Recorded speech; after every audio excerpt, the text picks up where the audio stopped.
Good morning, brethren. Our verse for our daily devotional this morning is Romans chapter 1 and verse 20.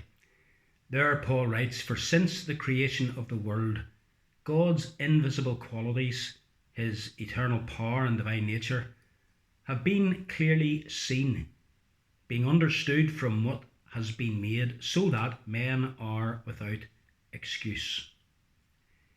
We live in a world today where, as a result of the theory of evolution that has been well publicized and accepted as being fact rather than a theory, a world that rejects the idea that God made the world around us.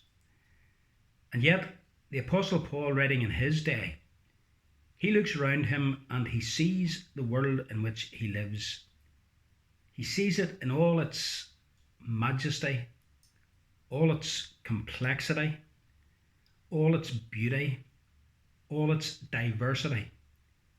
He looks up and he sees the sun and the moon and the stars, and they're there one night, and the next night they're still there. They haven't disappeared. The sun hasn't fallen to the earth, and he is amazed at the wonder of creation around him.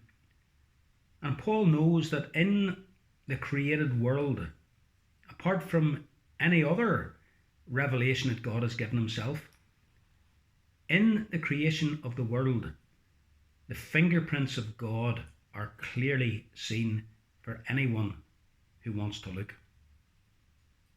You look, for example, at the animals and how diverse they are, and how wonderfully equipped they are in order to survive in their natural environments. He looks and he sees fish in the sea in all their myriads of differences. He sees birds flying in the air. He sees the animals running around all over the country. But most of all, he sees man, created in God's image. Such a complex being in all the diversity of his parts, and yet all working so perfectly together.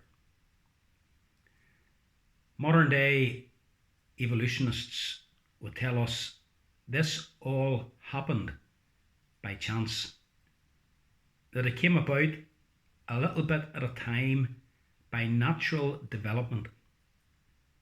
Friends, if you even think about the human brain, and how complex it is, and how amazing it is, and how it functions, and how it is so far and above and way beyond even the greatest computer that man could ever make. And to say that our brains simply evolved, no, of course they didn't. Why? Because God's invisible qualities, his power, his wisdom, his goodness, all the qualities of God are seen in his creation.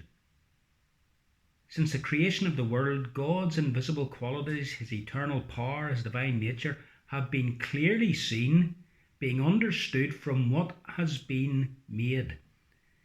And Paul reasons like this: people are without excuse. They know rightly that there is a God. The reason they want to believe evolution is because then they can kid themselves into thinking that they are not accountable to this God. And the whole point of Paul's argument in that first chapter of Romans chapter 1 is that there is enough of God's revealing of himself in creation around us to leave all of us without excuse, knowing there is a God. He made us. We are accountable to him, and he is worthy of our worship. And those of us who have come to know him rejoice in this great and wonderful God. Go out this evening, look up into the night sky.